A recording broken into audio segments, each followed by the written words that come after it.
Dude, do not drive to the Pacific Northwest in March. That was a mistake. Quite the mistake. I wasn't even out of California yet, and I was in Redding. I'm sure you know where that's at. Yeah. The flurry just started coming at us, and there was no way we were getting past Redding. I was like, all right, we're pulling over. We're staying for the night. And then the next day we had to go all the way around because the I-5 was closed. It took us 12 hours. Yeah, that happened to me in Oregon once on my way back from Utah. It was actually in April. Uh, I was in the Mount Hood National Forest, and I-80 got closed in front of me. It was not something that should have been attempted on my part. I blame my brother, though, because here's the thing. My brother is Catholic, so the baptism of his baby is kind of a big deal for his family. So he was like, all right, April, we're having the baptism. Great. I'll make time off. Oh, never mind. We're changing it to February. And I tried to get it off for work. Work said, no, it's a tax season month. You know, people are going to be coming in, spending money. We need you here. So I'm like, okay, well, I'll get as close as I can to it. So that was this last weekend. I should have flown. I should have spent the extra money and just flown because this was brutal. Brutal trying to drive. Hydroplaning everywhere, crawling in the snow. Plane tickets, and I work at an airport, Jordan. Plane tickets are outrageous right now. You had your boys with you too, right? Yeah, I had my boys. They're all in the back on their phones, on their tablets, like nothing's happening. And I'm trying not to die. You know, we're hydroplaning all over the place, and I'm just trying to ride with it, not brake, not swerve, nothing like that. Just flow with it, and never again. Never again.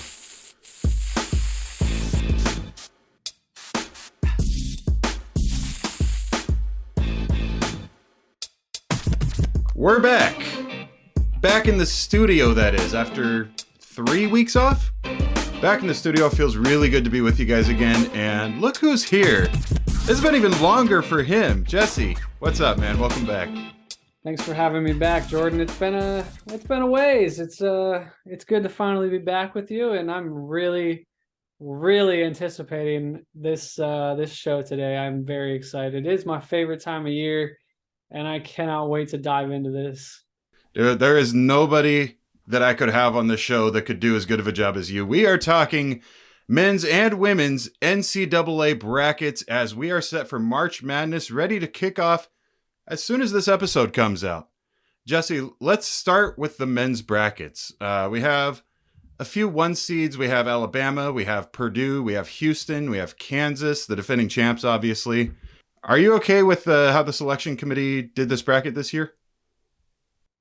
Well, I'll take some exceptions to some of the snubs, but as for the one seeds, I'm really am okay. I think maybe you could have jockeyed Houston and Purdue and Kansas a little more, but I think they're okay being on the one line. I don't think Texas or UCLA quite make the case. Texas did dominate Kansas in the Big 12 championship game, but I think they were just a little too far out from getting on that one line. And then UCLA lost to Arizona in the Pac-12 championship. So the way they set up on the one line, I'm okay with it. The bigger issue I take with is the fact that NC State got in past the first four, and they got into the on the 11 line where Clemson was left out of the tournament despite Clemson beating them 3 times. Now, I understand Clemson had some majorly bad losses, namely to Louisville, specifically in conference, but I don't understand how you can beat a team 3 times, have very similar resumes, and then that team not at the very least be sent to the first four in Dayton tonight or tomorrow. So that was one big exception I had. My boys got sent out as the first team out. We were the number one overall seed in the NIT, which honestly, Jordan, I'm totally okay with. Oklahoma State just did not do enough in the regular season. Some really questionable losses. Didn't get it done when it mattered most to get into the tournament. So I think my biggest gripe with the committee is why NC State's in if Clemson's not. And I think you could say that Nevada or even Mississippi State or Pittsburgh could be replaced by Clemson or even Rutgers for that matter to be in the tournament or out in Mississippi State or Nevada's case. So As for the ones, I'm good with it, but there's some teams that were left out that I definitely think deserve to be in. North Carolina missed the tournament completely, and they were ranked preseason number 1. Went to the national championship last year, preseason number 1. And then not only that, I take major exception with this one, Jordan. They decline an invite to the NIT. I think it's a very bad look for the program, personally. Give your guys, your junior guys, your freshmen, those guys, those reserves, a chance to build something in the NIT, to build towards next season. I think it's a very poor look by Hubert Davis and company. It just something. I get it. The season did not go the way North Carolina planned. Obviously, preseason number 1, and it didn't work. It just fell apart. But don't end it like this. It just shows a lack of sportsmanship, shows a lack of camaraderie. It's almost like the entitled kid who didn't get exactly what they wanted, the rich kid at school. Daddy couldn't afford a new car for him this year, so they're going to pout about it. You know, it's a really bad look for the team, and I'm sure some of the players did want to play in it. But at the end of the day, it's not completely up to them. One thing I do want to talk about is with the Alabama team still dealing with the controversy of the murder of Jamia Harris. Brandon Miller still being allowed to play. Brandon Miller, obviously one of the better players on this, not only on this team, but who is looking like a lottery pick in the upcoming NBA draft.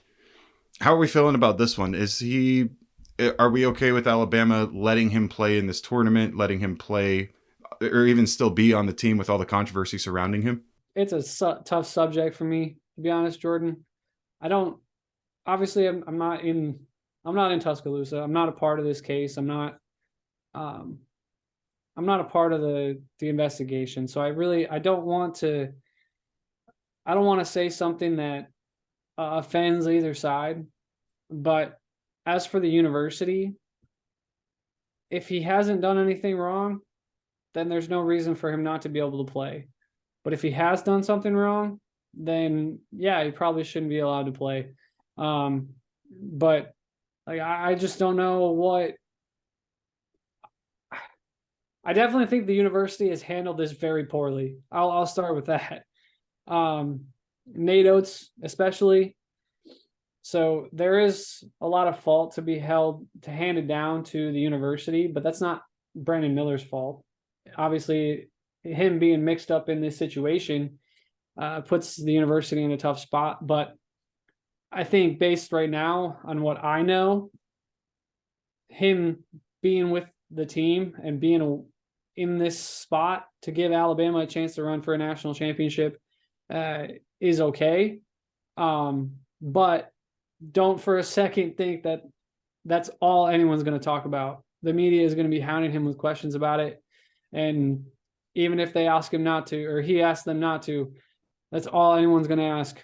Every single post-game, pre-game interview, everything until Alabama is done with this season, which either right or nor wrong is your or I's opinion, Jordan, but it's definitely a sore subject, I think, for a lot of fans. And whether or not he should be allowed to play is anyone's opinion. I think it's a very contentious one. Let's go ahead and we'll move on to the women's bracket now. And all I have to say about that, Jesse, is we got South Carolina winning the whole thing, right? Yeah, pretty much. Yeah. Okay, good. It's mostly a repeat. Aaliyah Boston, National Player of the Year again. I mean, I'm looking forward to watching my Cowgirls go up into this tournament. They were predicted to finish 9th in the Big 12, finished 4th. JC Hoyt's first season got them into the dance. So big credit to them. And I'm really excited for this tournament. Looking forward to it. What are they? 8 seed, 9 seed?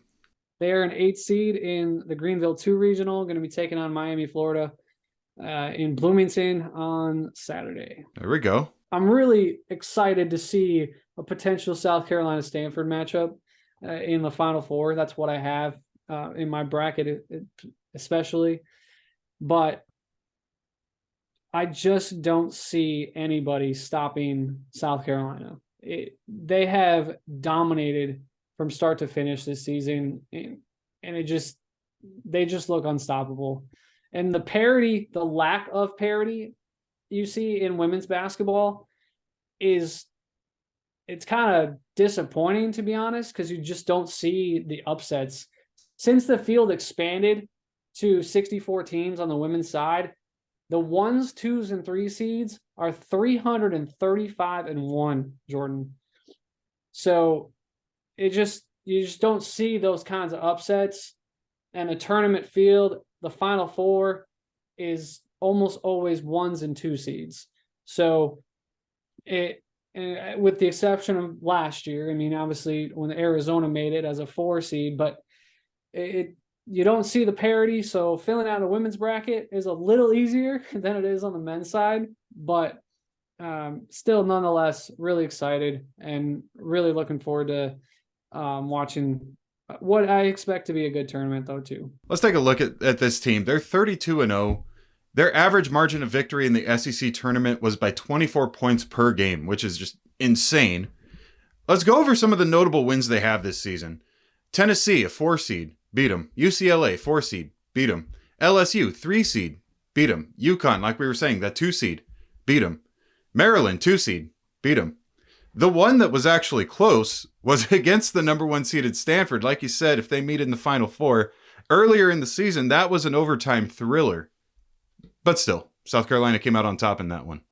Yeah, and I think that rematch, seeing Boston versus Brink in that down low is really the heart and soul of that contest. And I think they both really matched up really well. It was just Stanford made too many mistakes to really they kind of just shot themselves in the foot. So if they can alleviate some of their self miscues, I think they do have a shot at beating South Carolina. They just have to take care of the basketball, limit the fouls, and keep Brink out of foul trouble. Jesse, along with March Madness, we are right in the thick of the World Baseball Classic, right before the playoff tournament. Groups A and B, we have some teams that have already advanced. So we're looking at, in Group A, Cuba and Italy have moved on. In Group B, Japan and Australia. Japan, Jesse, is undefeated so far. Yeah, kind of hard to stop Shohei and company. They're looking pretty solid. I mean, I watched the game against Australia the other day, and Australia's 3-1. They've played really, really outstanding, and Japan just dominated all day. Otani hit a home run in the first inning, and they just kind of took away with it, or ran away with it rather. Mentioning Pool A, that it was really awkward to see because all 5 teams finished 2-2, Jordan, and Cuba and Italy advanced on tiebreakers, and like the 4th and 5th tiebreakers. I think Italy probably should have ran away with it, and got hurt by themselves, especially that game against Panama. They had control of their own destiny until then. Something else that happened, and we were just talking about it a second ago, we watched a South Korea beatdown of China, 22-2 over the course of 5 innings. China now is going to have to re-qualify for the next WBC. Yeah, 0-4, unfortunately for them. And South Korea, it didn't really matter for them in the end because Australia had already won against Czech Republic, Czechia, and they had already eliminated South Korea, so it didn't matter at that point. But just a straight up beatdown, 22-2 in the 5-inning run, 15-run run rule. And just, I'm kind of surprised, to be honest, that South Korea didn't edge Australia to get that second spot in the Pool B, because coming in, I kind of thought South Korea looked like the better team. But kudos to Australia, man. I'm really impressed. The boys down under got it done. Australia been a real feel-good story, as has South Korea. Yeah, it's a shame that South Korea didn't get to move on, but only one of them could. Obviously, Japan just dominating. Too good. They're too good. Let's talk Group C and D now, because I'm sure you watched the podcast a few weeks ago when we had Austin and Jackson on. We were talking about the teams that we thought were going to potentially win this tournament. We had a little debate between the USA and the Dominican Republic. Well, we go back to when this Group C and D started, and actually both of these teams got upset pretty badly by some underdogs. Mexico beat Team USA 11-5. Venezuela beat the DR 5-1. It's a very interesting group. Obviously, USA and DR are doing really well in their groups. They're very likely to move on. But I want your opinion on this. Who do you think is going to be more dangerous? Who's a more legit threat to advance, Mexico or Venezuela? Well, definitely looks like Venezuela. I mean, they're undefeated right now, 3-0. If you're talking about Dominican Republic in regards to Pool D, I think I don't know, man. I think Puerto Rico might be able to sneak that second spot out of there, Jordan. That perfect game last night, granted, 8 inning perfect game. I don't know if you saw it there, the 10-1, a 10-0 win over Israel. So they got a perfect game in 8 innings, not a full perfect game. So I guess it doesn't really count as a perfect game. I don't know. Everyone can debate about it in the comments and whatnot, but in Pool C, Mexico, the way they dominated the Americans, Jordan. I mean, this game was 11-2 at one point. Yeah. So they do look like a strong contender to really advance out of there with the Americans. I gotta say. If I'm choosing between the two, obviously they're different pools, but yeah, I got to go Venezuela. You look at that roster. The pitching alone, that is the best pitching group in the entire tournament in Venezuela. My God. And then you look at the lineup, you have Ronald Acuna Jr. that the Braves said gave him the okay to go ahead and play. Jose Altuve, 3-time batting champion, which it was actually funny before he got into this tournament watching the Venezuelan team play a spring training game against the Astros, seeing Jose Altuve, who is likely never going to bat against the Astros ever again in his life, going to bat against them and actually getting a hit. I thought that was pretty funny. I think Jackson will get a kick out of that too. I think it's pretty cool, Jordan. Yeah. The fact that we're seeing Miguel Cabrera Mm-hmm. in his fifth World Baseball Classic. I really think that's something to behold. I know the World Baseball Classic is kind of new. It really is really new, especially compared to other World Championship events. But man, for it to only come around every few years, for him to play in 5 separate World Baseball Classics I think it's really cool. Yeah, they're showing pictures all throughout social media of the progression of him from beginning to now, and going Yeah, I saw that too. going from a kid to a grandpa basically, and still wearing those Venezuelan jerseys. Hey, he looks good in them. He got on base the other day. Like, Yeah. it's cool to see, man. All time great. Can't wait to see his farewell tour this year. Yeah, for sure. Obviously, going to be first ballot Hall of Famer, no question about it. Absolutely. But this Venezuelan team, very, very dangerous. I do think USA advances no problem. We saw them beat down Canada yesterday. I still got a lot of faith in the DR. I think they are going to advance as well. But look out for Venezuela. Look out for Mexico as well. But man, this Venezuela team is a legit threat to win the entire thing.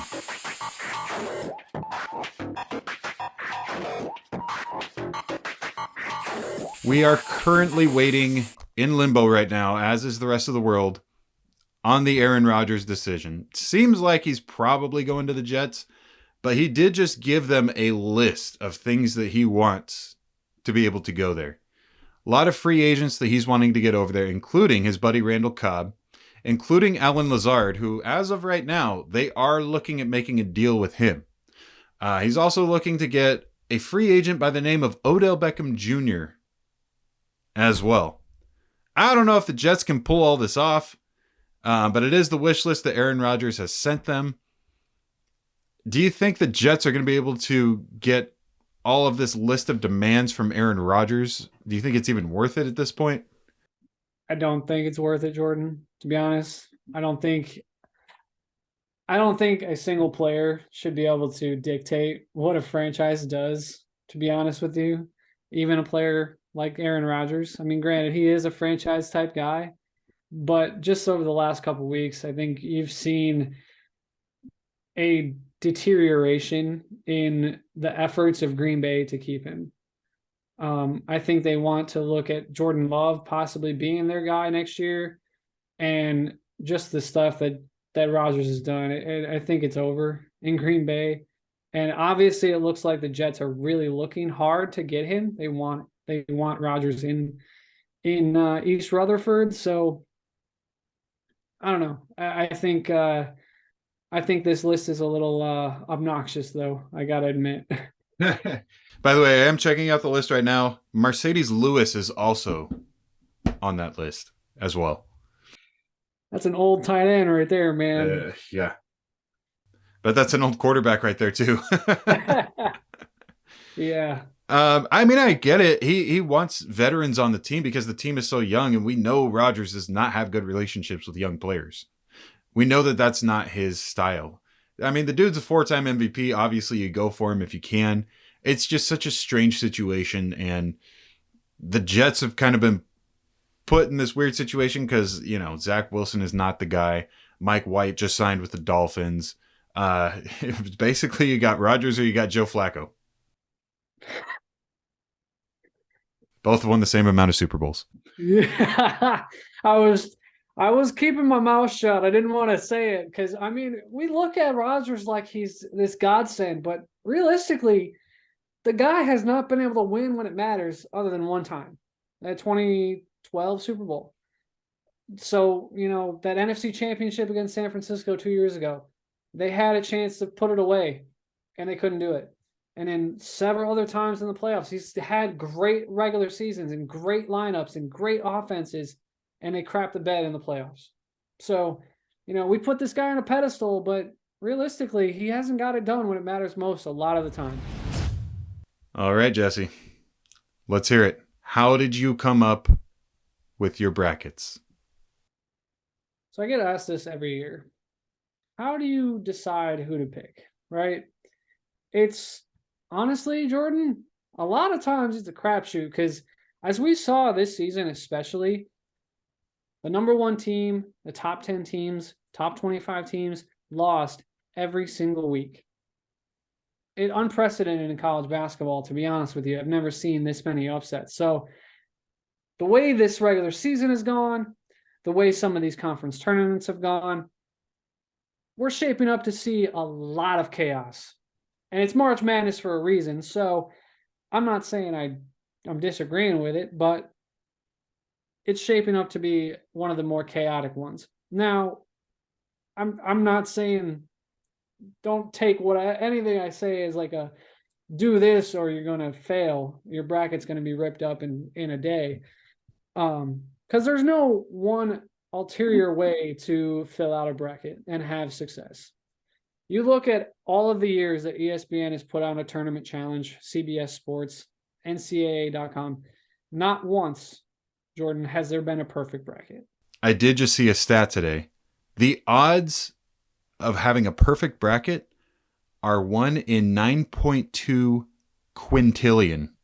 What we do in bracketology, what I do every year is, I'll be honest, I have a little fun with it because, you know, I get to it, I do a mix of who I want to win and who I think is going to win.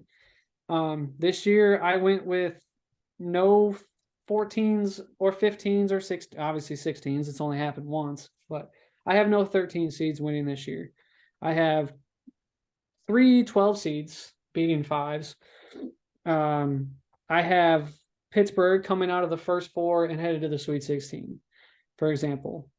But at the same time, I have I have a 9 seed going to the Elite 8. I have 2, 3, 4, 5 seeds, 4 and 5 seeds headed to the Sweet 16. And I have a 2 seed winning the national championship. In the South Regional, I have Alabama and Arizona, with Alabama going to the Final Four. I think Brandon Miller is essentially a future lottery pick, as you had mentioned earlier in the show. He is a bona fide star And whether or not you accept what has happened in Tuscaloosa, what he is able to do on the hardwood is something that college basketball fans revel for, because he is a absolute star on the court. And I think he is going to be able to get Bama to their first Final Four. And then in the East Regional, I have Florida Atlantic doing something that they've never done. I have them going to the Elite Eight. They've never even been to the Sweet 16. I have them pulling off an absolute shocker over for Purdue. Whether or not it happens, Wow, like I over said, Purdue. yeah, whether or not it actually happens, this team is 31-3. Granted, it's a Conference USA schedule, and they did not have the toughest strength of schedule this year, but that is my one out there pick. I want to see Florida Atlantic. I want to see the Owls do something big. Kudos to them on an all-time season in Boca Raton. Just phenomenal what they've been able to do. Texas and Kansas State for an all Big 12 national championship. Texas beating UCLA and K-State knocking off Brandon Miller in Alabama. And I have Texas winning a national championship this year.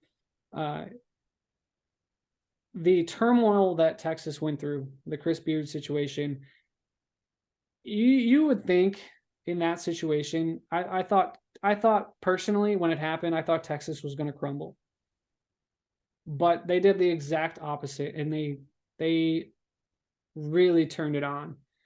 They dominated Kansas in the Big 12 championship to close out their season, their regular season, and they look poised for a good run.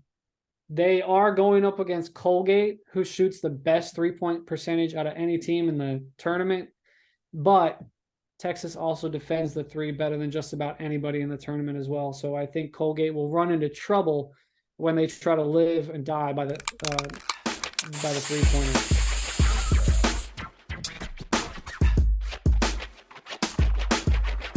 Jesse, as you know, I was recently on vacation. For some reason, I like to go to cold states when it's cold, apparently. So Minnesota was one of the states I went to. I have a brother that lives up there, and we went to go hang out for a weekend. When I was in Minnesota, I went to your old stopping grounds, just right across the way. I went to Wisconsin. Can you at least tell me you got some cheese curds in Wisconsin? Funny you should mention that, actually. I didn't get cheese curds, but I did get some cheese from Wisconsin. So here's what I want to do. Here's what I want to do, because everybody says how great the cheese is in Wisconsin. Well, guess what? California has some pretty good cheese too. And a lot of people, when they think of this state, they think of the big cities, but there's a whole Central Valley that is a dominant producer of dairy products, including cheese. So if you look up the stats, Wisconsin and California are 1 and 2.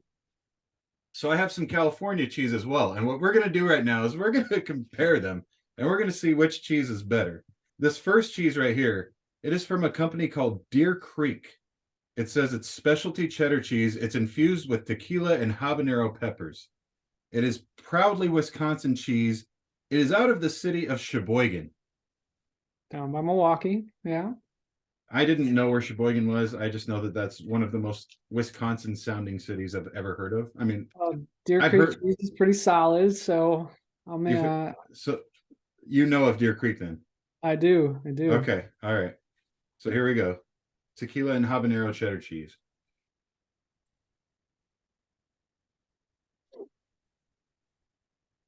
That's pretty good. Yeah. I'm a little bit more scared than I was a second ago. Yeah. Oh, and I love spicy things too, and that has just the right amount of spice to it. That's got a really nice kick to it. I'm kind of jealous. I'm kind of jealous. I'm a couple thousand miles away from you. I want some. Yeah, you can definitely. I can't send this to you, unfortunately. It's probably not going to be very good, but yeah. But I did get it on the plane coming back, so good. They did let me do that. Man, that is really, really good. Okay, I was really cocky and confident about California, but we'll see. So this next cheese that I have, this is from a local company here called Vintage Cheese Company. This is their version of the habanero cheddar. It looks very similar. I mean, the blocks look like this. Like they're really similar looking. I gotta make sure I don't get it mixed up. Vintage cheese, really good. It's a company that a lot of people know out here as well. So this is the vintage cheese habanero cheddar.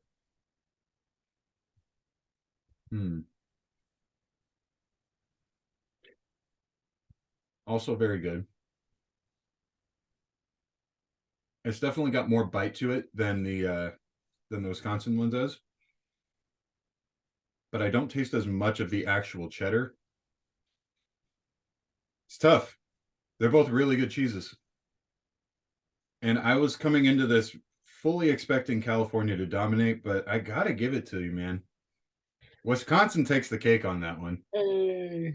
Yeah. Yeah, I love Wisconsin cheese. I'm not the biggest cheese curd person because I don't really like fried stuff very much, but man, I'll take some Kakana cheese any day, man. Mm, Like if I can find it out here, I will do my damnedest to do it because I sure miss that stuff. man. Yeah, and my brother, again, he lives in Minnesota, um, west of the Twin Cities. So next time he's in Wisconsin, actually, I'm sure they sell this in Minnesota. I'll have him send me some because, man, this is good stuff. Deer Creek is the name of that company. Really, really solid. So just wanted to share that with you, a little bit of my vacation. I know Wisconsin is your old stomping ground, so I thought you'd get a kick out of that. Yeah, for sure, Uh, man. one last thing. I know you wanted me to get you some Oregon State stuff, but I had some issues with travel up there. I only spent like 10 minutes in Corvallis. I was traveling through, so I couldn't get you any Oregon State stuff. But when I was in Minnesota, I got you some Golden Gopher socks, so I will be sending these to you. Okay, cool, I don't know if cool. that's a team you were looking for, but I was like, hey, he collects socks, so gotta make Yeah, sure I get him those. I'll take that. Sweet. And I'm still looking for Fresno State. I'll get those to you soon. I'm surprised they don't have any around here. I'll probably actually have to go to their shop on campus, but Really? well, yeah, Wow. we'll make sure you get some. All right. Well, All right, guys. I can wait. Yeah, patience is a virtue. Yeah, man. This was a fun one though, Jordan. This was definitely a big time fun episode. I really had a blast with this one. Man, thank you for coming back on. It's been too long, and just to be back in Yeah. the studio with you, this just feels right. Feels good for the second half of season two or season one rather to really dive in and really excited. This was a good comeback. Starting next week and over the next 3 weeks, episodes are going to come out on Fridays. It will go back to Wednesdays after that. I've got some work things coming up that I need to take care of. So, for that reason, we're going to be releasing the next 3 episodes on Fridays. Well, thanks for joining us, guys. We had a lot of fun doing this one. For Oklahoma and California, we'll see you guys next week. And thanks for joining us this week. Peace out.